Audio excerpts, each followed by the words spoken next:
Good evening, good evening. Welcome to another edition of Carolina Panthers Talk with yours truly, Blitzball champ Jason Ingram, here on the U to the Tube. So, we're going to have some fun tonight. We're going to chat it up about the newly released 2021 Carolina Panthers football season schedule. And we're going to talk a little bit about Teddy Bridgewater as well, because some stuff was said. The pot was stirred. So, yeah, we're going to cover that as well. But it's finally here. The regular season, preseason as well. But Carolina Panthers 2021 schedule has finally been released. So let's go ahead and go through it one by one, and just want to get my thoughts on it. And let's talk about it. Let's talk about it. Okay, so starting off with our preseason games. So we have 3 preseason games this year.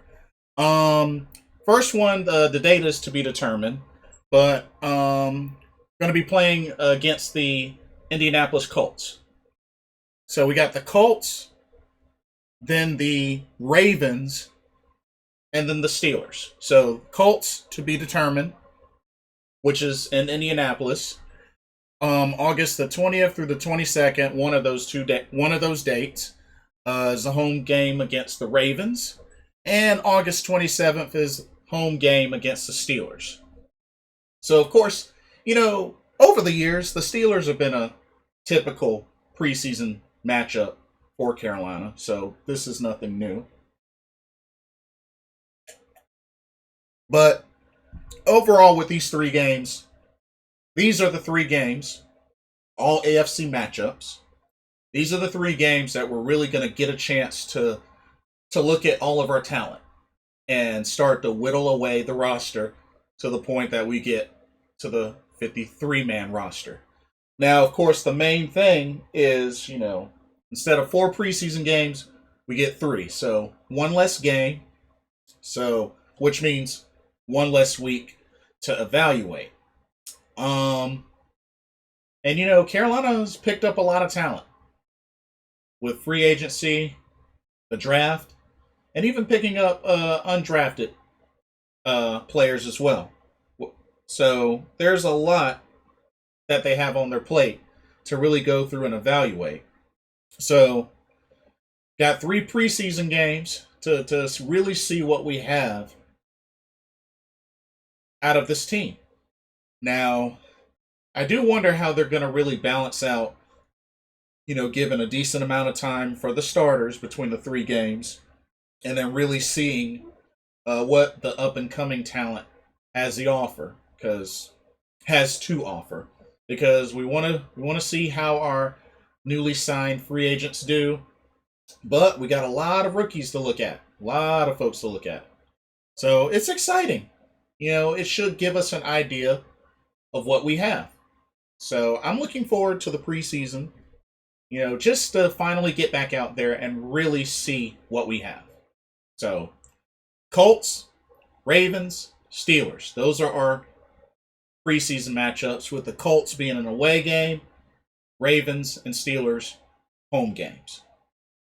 All right, so preseason's out of the way. Now, going into week 1, September 12th, Carolina will open up at home against the New York Jets. I'm going to tell you right now, by default, Carolina has no business losing this game. Plain and simple as that. Carolina should have absolutely 100% no business losing this game.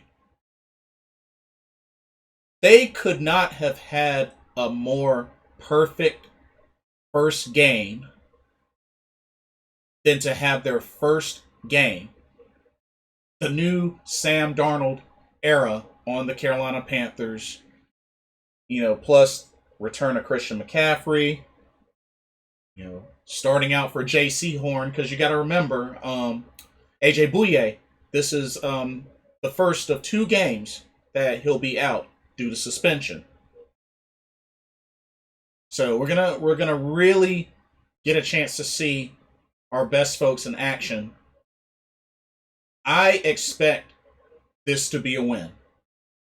I don't really see Zach Wilson giving us a lot of issues. And I honestly, this should be a sack party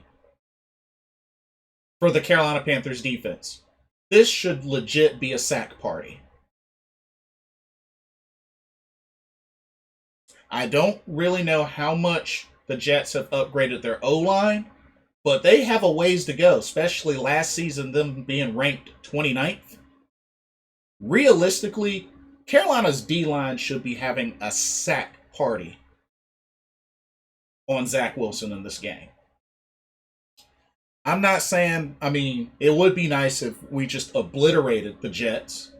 But even if it's not an obliteration, this should be a win. This should be a good opening test for Sam Darnold to get his feet wet and to prove to his old team that it wasn't all him, but that the Jets organization, the team, just doesn't have it.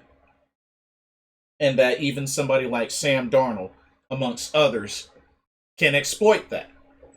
So this is Sam Darnold's chance to really open up the floodgates and rain it all over the Jets, his former team.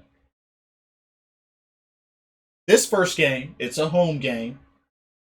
This first game has no business being a loss.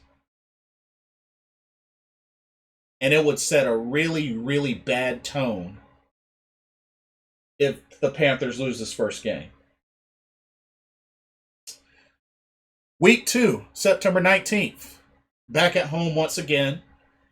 First divisional game against the Saints.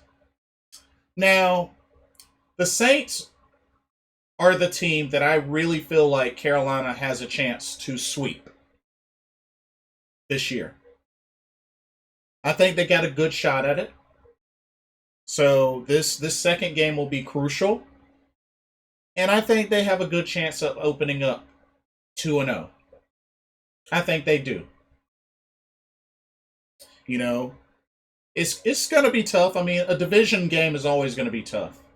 But I think with the Saints compared to the Falcons and the Bucks, I think the Panthers have a good chance of sweeping the season series against the Saints. Defense has to really hunker down on Alvin Kamara, Michael Thomas. They're going to have to really be on their A game. And, if offense can do their part, I think this, I'm not going to say it's going to be an easy win, but it should be a win. I think it should be a win. Week 3 is the Panthers' first away game, and it's actually a Thursday nighter. Thursday nighter, September 23rd, against the Texans. Now, this is going to be interesting because the Deshaun Watson situation is still kind of up in the air. It's looking like they're prepping for, Deshaun Watson to not be playing. And if I remember correctly, the Texans even drafted the quarterback. If I remember correctly, they drafted the quarterback. Let me just check them to make sure. Yeah, David Mills. They drafted David Mills. So, they already, in a way, are preparing for a season start. And, of course, they have Tyrod Taylor as well, who's a veteran. So, I think it's probably safe to say that Deshaun Watson won't be starting. I mean, that could change. It depends on how the whole, you know, court case and legal situation goes. But I don't know. The way it's looking, it might be leaning towards Deshaun Watson not playing in this game, or at least going to be suspended. But nothing's been set in stone, and you gotta be prepared. So I mean, looking at the Texans roster, I mean, with no DeAndre Hopkins, they got rid of no Duke Johnson. I mean, still got Mark Ingram. I mean, they do have Brandon Cooks. I mean, honestly, I think Carolina has a shot. I think they have a shot. No JJ Watt. So I mean, it's definitely a winnable game. The Texans is definitely a winnable game. So Carolina has the potential. They could open up the season 3-0. If they really are on their A game, they could legit open the season at 3-0. I think it's very possible. I think it's very possible. All right. And then week 4, October 3rd, is another away game against the Dallas Cowboys. Now, I can tell you right now, this could potentially be a loss. I mean, the defense is definitely going to be tested. I mean, they're getting Dak Prescott back. They still got Ezekiel Elliott. I mean, they got Amari Cooper. They got CeeDee Lamb. They got some weapons on offense. So I mean, that Carolina defense is going to be tested for sure. That Carolina defense is going to be tested. I mean, as far as the Cowboys defense, I mean, Marcus Lawrence, Jabril Cox, and they drafted Micah Parsons. So I mean, this could potentially be a pretty decently tough game. This could be a decently tough game. Don't underestimate the Cowboys. Dak has a chance to make a big comeback. They do have some weapons on offense. This could be a loss, but I think this is going to be a lot tougher game than people may think. So, Cowboys game should be tough. Should be tough. Week 5, October 10th, will be against the Philadelphia Eagles. So back home against the Philadelphia Eagles. This one, I mean,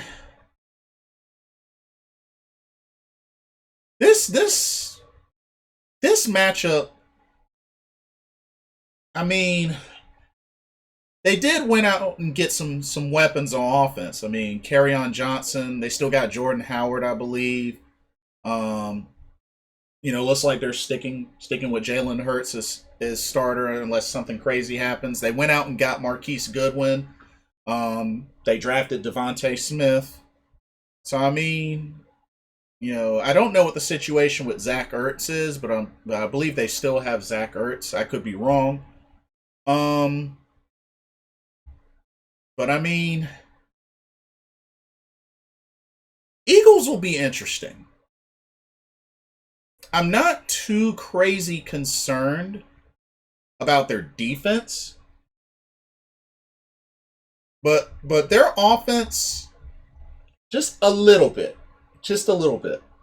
But I'm not too concerned about the Eagles defense. I'm not that concerned. But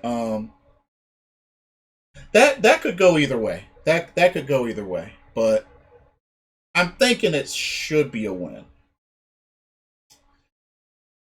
And then week 6, October 17th, it's another home game against the Vikings. Now, this was a game that we had no business losing this past season.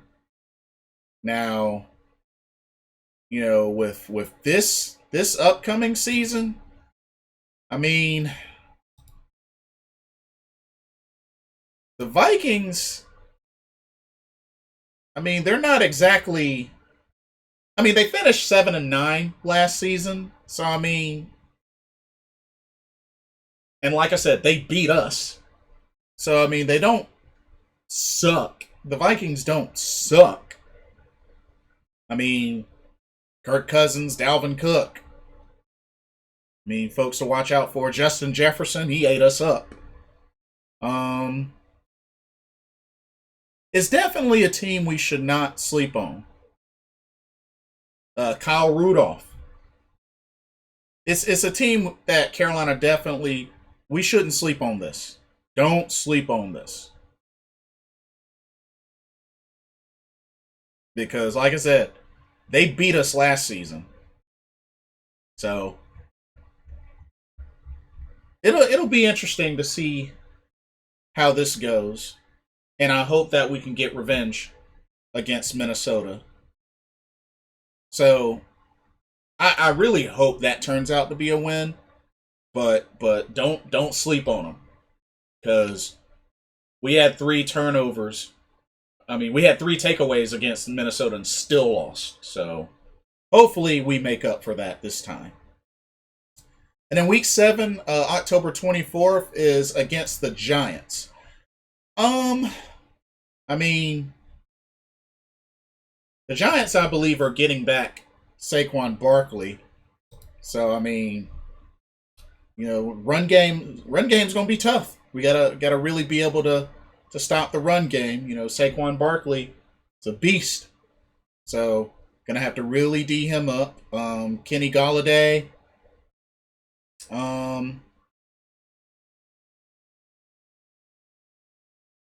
I mean, it should be a winnable. It should be a winnable game.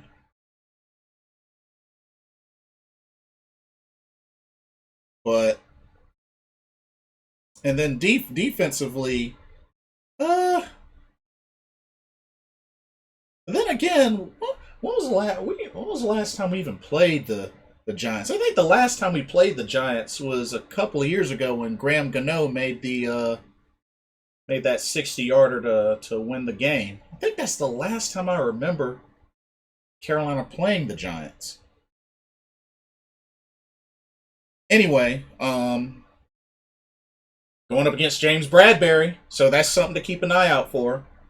Going up against James Bradberry, he's going to be pretty much defending probably DJ Moore. So that's a matchup to look out for. Bradberry, was a Pro Bowler last season, and he's looking like he hasn't missed a beat. So Bradberry's going to be tough. He's going to be bringing it. I think they still have Logan Ryan as well, and I think they still have Jabril Peppers. But I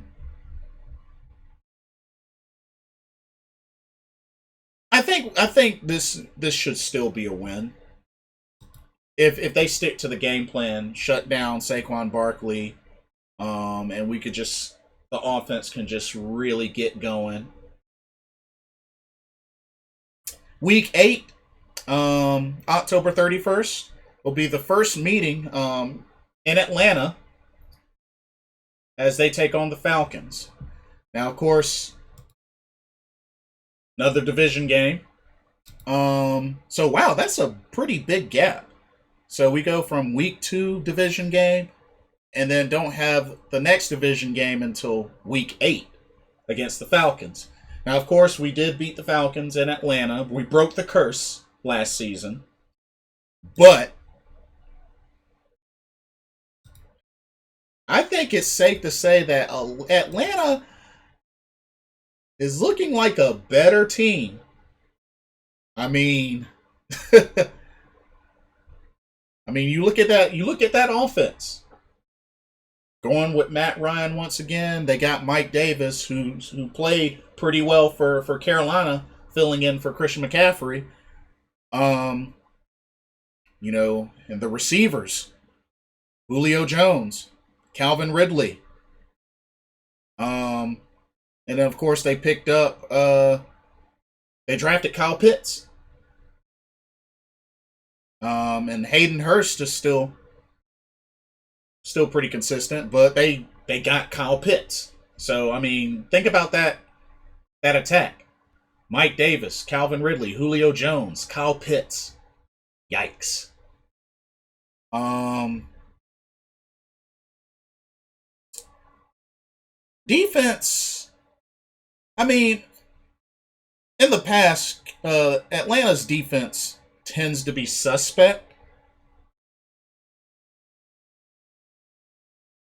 but oh yeah, they also picked up Richie Grant. So, yeah. I mean, it's going to be tough. It was already hard enough beating Atlanta in Atlanta. So, defense is really going to be tested. Against those weapons on offense, don't sleep on the Falcons. Um, but something tells me we're probably going to split with Atlanta just because they're going to be really tough. Whether we're playing at home or on the road, Atlanta's a big threat. They're a big threat. And they got some mad weapons. So honestly, that could be a loss. That could be a loss. Week 9, November 7th, we go back home and we play the New England Patriots. Ooh, y'all may think I'm crazy for saying this, but I'm going to tell you right now. If Cam Newton starts that game, it's a wrap. It's a wrap. Might as well put that down as a loss. If Cam Newton starts that game, y'all might as well put that down as a loss. Because you best believe he's going to be playing with a lot of fire in his heart against the team that flat out, in a disrespectful way, let him go. So you best believe Cam Newton is going to be out for vengeance against the team where he won an MVP and helped take to the Super Bowl. Same thing happened to us when we went up against Baltimore and they had Steve Smith, Agent 89.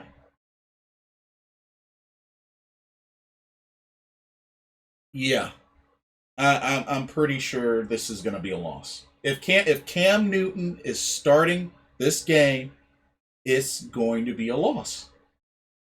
It's going to be a loss. It's a wrap. It's a wrap. I'm sorry to be negative about this, but I don't see it. I don't see it. I don't see it.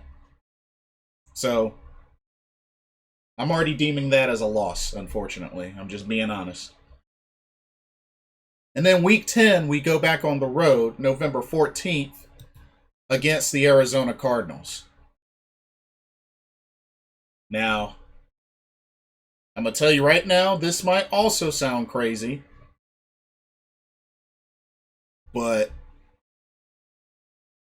the Cardinals look very dangerous, and this has a good chance of being a loss.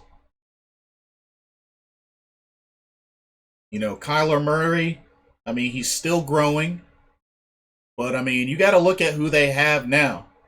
They got a crazy wide receiving core. which I believe AJ Green is trying to make a comeback. They got DeAndre Hopkins. And if I remember correctly, isn't Fitz still playing, Larry Fitzgerald? Or did he retire? I don't think he retired. So I think Larry Fitzgerald may still be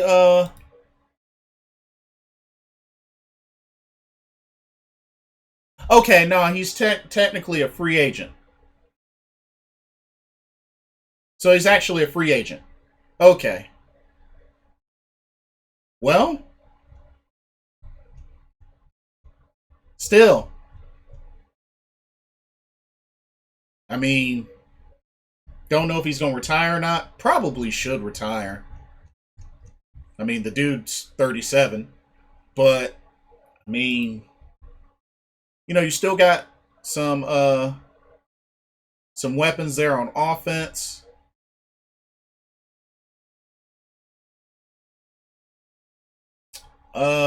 Defense. Oh yeah, that's right. Cardinals have J.J. Watt, so that's a threat.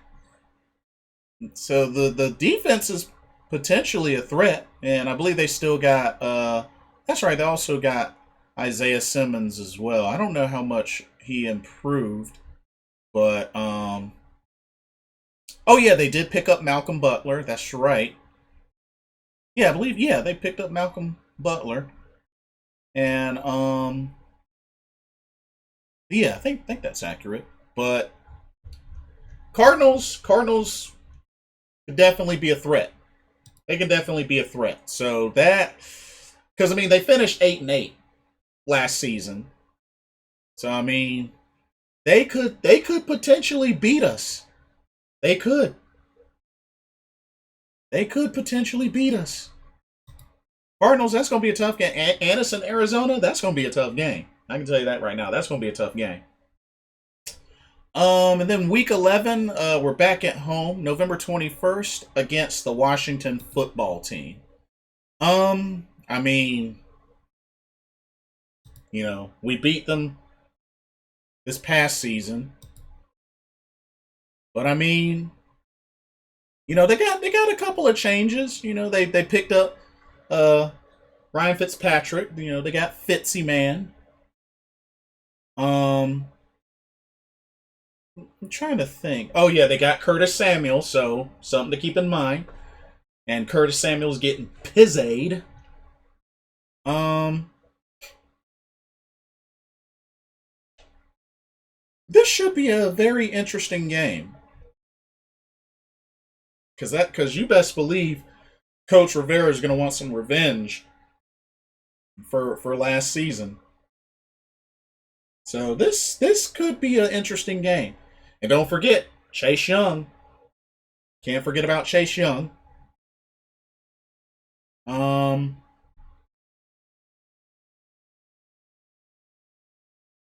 but yeah, this should be an interesting game. I just feel like it could go either way, and Coach Ron Rivera is going to want revenge on his old team. So this game could go either way.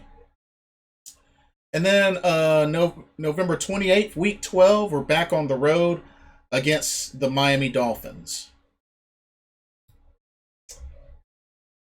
I'm trying to think. What was the last time we played Miami? I think the last time we played Miami, I want to say was a year or two after the Super Bowl year, I think, or maybe a year before. It's been a while. If I remember correctly, it's been a while since Carolina's played the Dolphins. But you know, it'll be interesting. I mean, it's looking like Tua is probably going to be the starter. I mean, I know Jacoby Brissett is competition. Uh, I mean,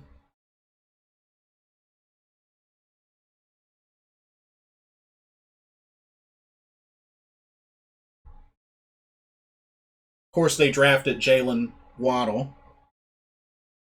Um, and of course, they got the tight end Hunter Long. Um,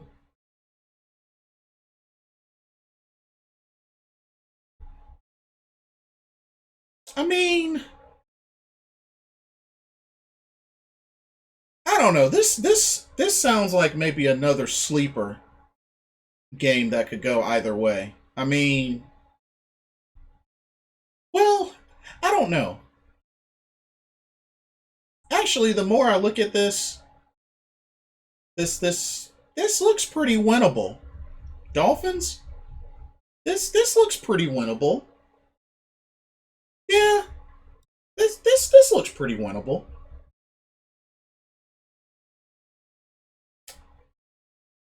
Yeah. Um, Week 13 is our bye, so Carolina gets a late bye this season. So Week 13 is the bye, and then the last stretch of the schedule is going to be tough. Is going to be really tough. You got Week 14 back at home, December 12th against Atlanta. Like I said, I feel like we're going to split with Atlanta. Week 15, which is either on December 18th or 19th, we play against Buffalo in Buffalo. Ugh. That might end up being a loss. Buffalo has been on fire for the last few seasons. They've gotten better and better. I mean, they finished first in the AFC East last season. I mean, yeah, the Bills. That's ugh. Oh man, that ugh. Honestly, y'all, I don't see us winning that game. That one's probably going to be a loss. That one's probably going to be a loss. Like we're going up against a lot of former players. Shoot. Or former Carolina Panther teammates. Oh man. This ugh. I don't see Carolina winning this, to be honest with y'all. I really don't. I really don't. Um Week 16, December 26th, day after Christmas, at home. Our first matchup against the Tampa Bay Buccaneers. Ooh. Only thing I can say about this, that that home game is the last home game of the season for Carolina. And I feel like that's probably our only chance of beating Tampa Bay. But I don't think it's going to happen. I do not see us splitting with Tampa Bay, unfortunately. I still feel like Tampa Bay is the stronger team. Tampa Bay is going to be a force to be reckoned with. And I just don't see us getting through them.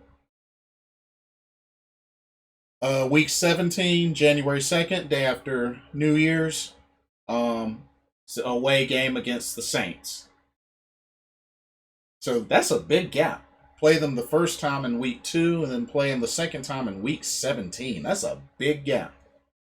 So, but like I said, I think we got a good chance of sweeping them. But that's the only team in the NFC South I could see Carolina sweeping, to be honest with you. And then week 18, last game of the season, January 9th, away game against the Bucks. So week 16 and week 18, both against the Bucks. Ooh. Yeah. That last stretch is really going to be tough. It's really going to be tough. Um Overall, I mean, looking at these teams that we're going up against, I mean, I mean, when you think about it,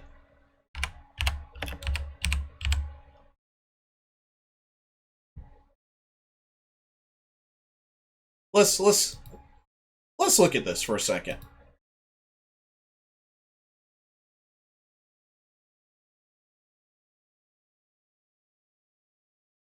Now,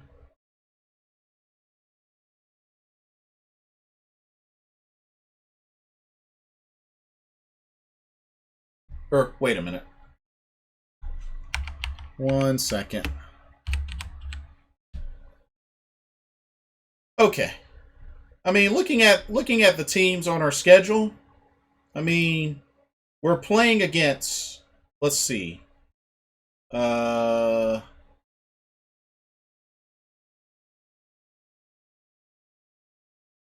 We're playing against 1, 2, 3, 4,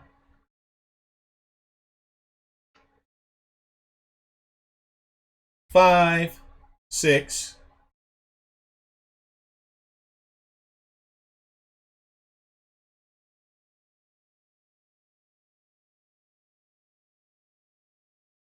So we're playing at least 6 teams that went to the playoffs last season. Because you got to remember, the Bucks, who won the Super Bowl, we play them twice, so that's 2 games right there. Let's see. We play the Bills. They were in the playoffs. We play the Saints twice. They were in the playoffs, so that's 5. And then Washington, who are in the playoffs. So that's 6. But yeah, 6 games against playoff teams from last year. Not too bad. Not too bad.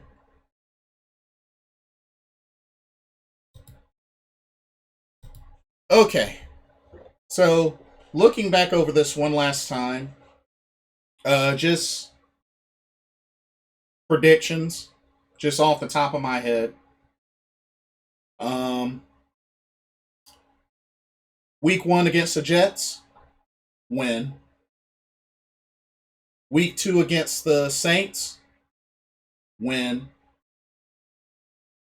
Week 3 against the Texans, win. Week 4 against the Cowboys, loss. Week 5 against the Eagles, win. Week 6 against the Vikings,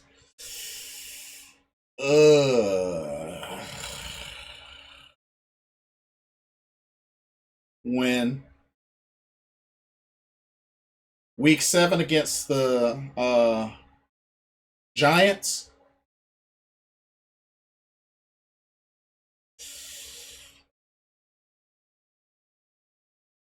I'm going to go out on a limb and say win.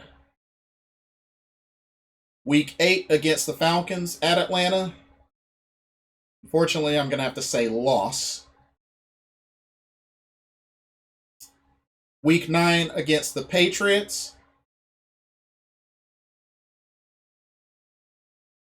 I'm going to go ahead and say loss, only because I think there's a good chance that Cam Newton's starting. So, loss. Week 10 against the Cardinals,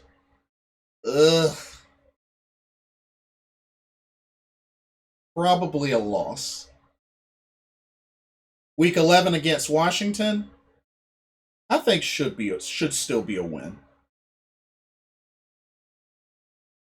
Week 12 against the Dolphins,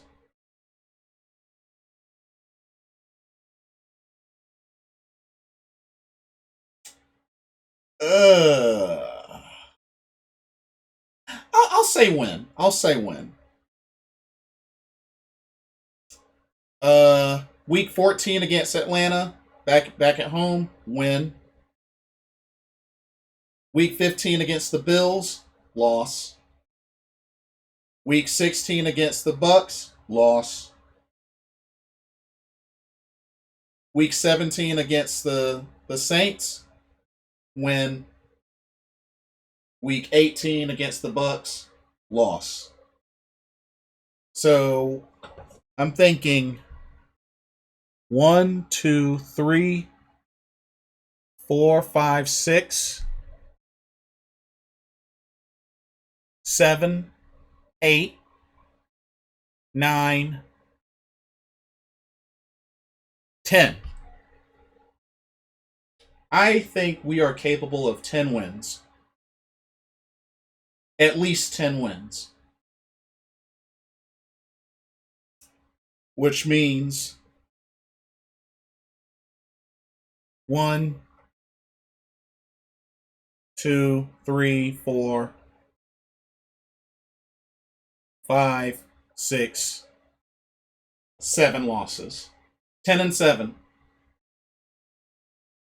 Overall, that's my prediction as of now. 10-7. The tough thing about this is with the divisional games, that would mean, let's see, 1, 2, 3. That would be 3-3 with divisional games. 3-3. Because I'm predicting we sweep the Saints and split with the Falcons. So yeah.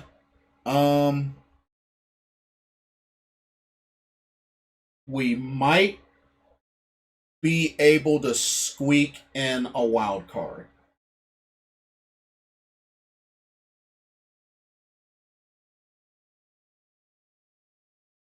At 10-7, we might be able to squeak in a wild card.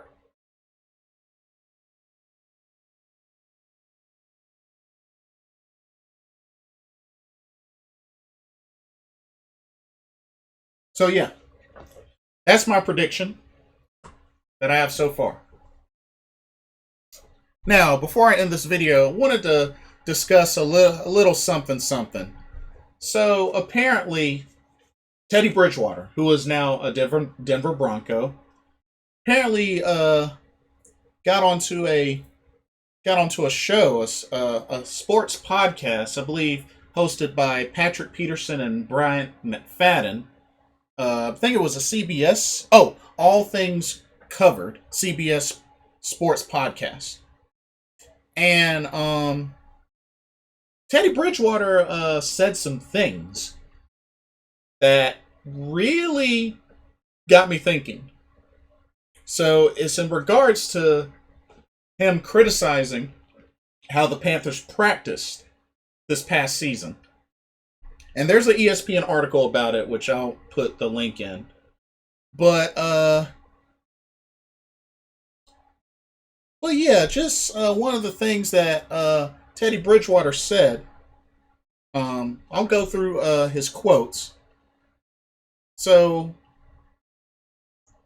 one of the things he said about in regards to offense coordinator Joe Brady, he says, and I quote, "I'll just say this. For Joe Brady's growth, they'll have to practice different things in different ways.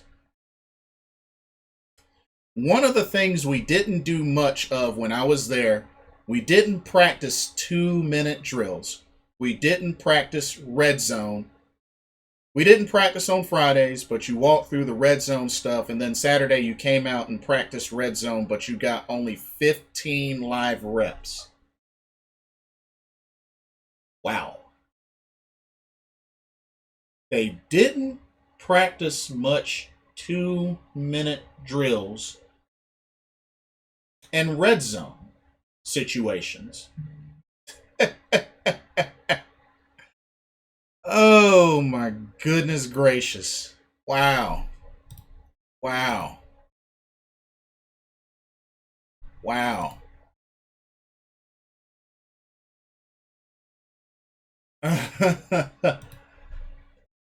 Well, no wonder. No wonder we went 0-8 on 2-minute drills and final drives. No wonder we struggled so much in the red zone. Wow.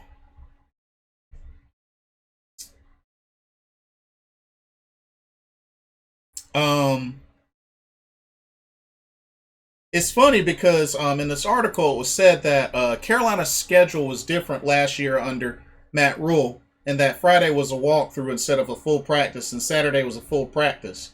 And Bryant McFadden noted that many teams usually devote an entire day of practice to red zone and 2-minute drills. And apparently the most that we did were 15 reps.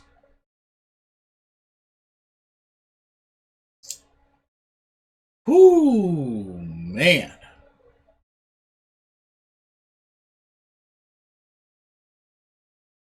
And there were some stats in here as well. It was also noted that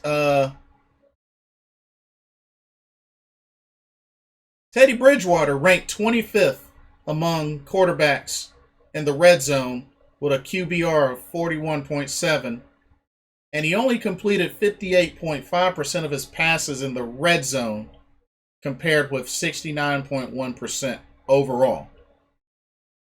And he ranked 26th in 2-minute offense with a QBR of 62.6, which he only had 3 touchdowns and 4 interceptions in those situations. And he led all quarterbacks with 5 red zone turnovers.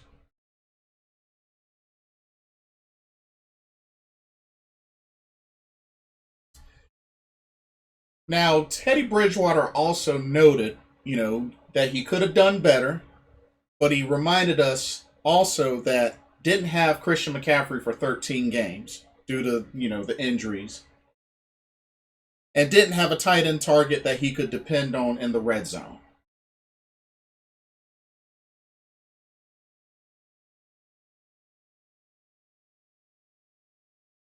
I mean, last time I remembered, PJ Walker completed a touchdown throw to Colin Thompson into the end zone in the red zone in the Lions game, but uh I mean, but Mike Davis still came in and did well in the run game and had great hands in the passing game. So I mean, yeah, not having Christian McCaffrey, is a big deal, but the fact that we had 8 opportunities to still win the game, especially with the number of close games that we lost, is it really a valid excuse considering the number of games that Carolina had a chance to win on the final drive?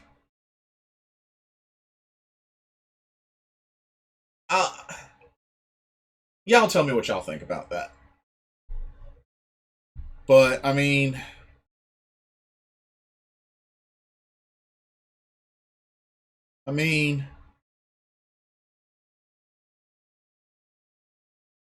I don't know, y'all. I just,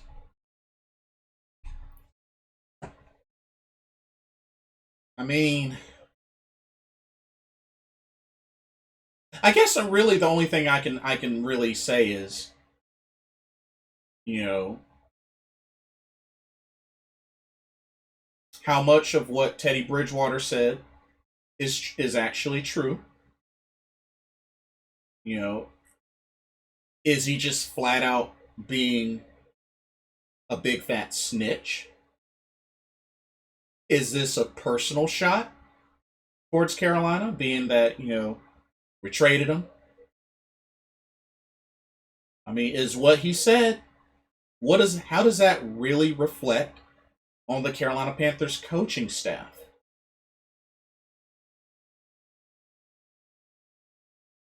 You know, this is a big deal. It might not be to a lot of people, but it's kind of a big deal because you have to think, if the coaching staff didn't really do their part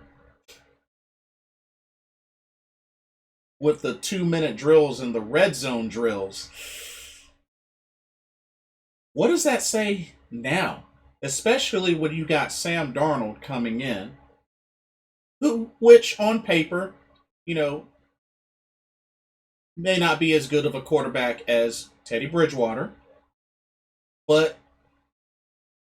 that still could be a bad situation if you don't get the consistent reps at 2 minute drills and red zone drills.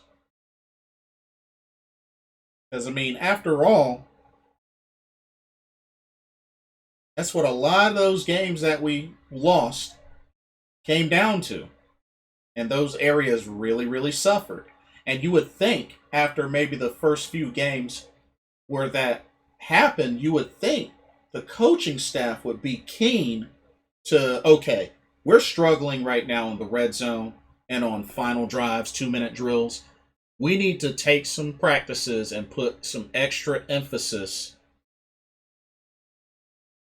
on those scenarios because we've struggled in those. We need to get better at those scenarios. And I feel like there should have been a sense of urgency. If this is the case and what Teddy Bridgewater is saying is true, there should have been a long, long ago sense of urgency from Coach Rule and Coach Brady to fix that, to rectify that, to work on that. So, if anything, that really puts the spotlight. I think it puts the spotlight on the Carolina Panthers coaching staff. I mean, regardless of whether folks want to say, oh, Teddy Bridgewater's being a snitch or not, regardless, the information he said is something to take note of because look at what it translated into. We struggled last season in the red zone, 0-8 on 2 minute final drives. The evidence is there. So maybe Teddy Bridgewater isn't wrong about what he said. Could he be snitching? Sure. But that's vital information. And that's a bad reflection on the Panthers coaching staff. So if anything, that really put them on blast. And I think it's fair that an expectation that we should have is we should be a lot better at red zone threat, at red zone offense. And hopefully, if we're faced with these 2 minute drill scenarios, we can capitalize, whether they're in the fourth quarter or whether they're in the second quarter. These are important. And Teddy Bridgewater pointed them out, despite not being with Carolina anymore. So yeah, it's a shame that we don't get a chance to play them, play the Broncos this year, especially considering we lost to them last year. But yeah. So that's pretty much all that I have. What do y'all think about the season schedule? Like I said, I'm predicting worst case 10-7. Depending on how things go, maybe we sneak in a wild card. But I think at worst 10-7. I think we're capable of at least 10-7. At least 10-7. And what do y'all think about Teddy Bridgewater words on that CBS Sports podcast, All Things Covered, putting Carolina Panthers coaching staff and such on blast about the 2 minute drill, red zone drill situations? What do y'all think? Y'all think he's a big fat snitch? Y'all think the info is You think he's right? Think it's something to keep in mind? Let me know what y'all think. Like, comment, subscribe. Be sure you click the notification bell so you don't miss any of my videos, and share the video as well. Thank y'all so much for watching. This is Blitzball Champ Jason Ingram signing off with this edition of Carolina Panthers Talk. Keep pounding, and looking forward to the start of the season. Thank y'all so much for watching. Have a blessed evening. Salute.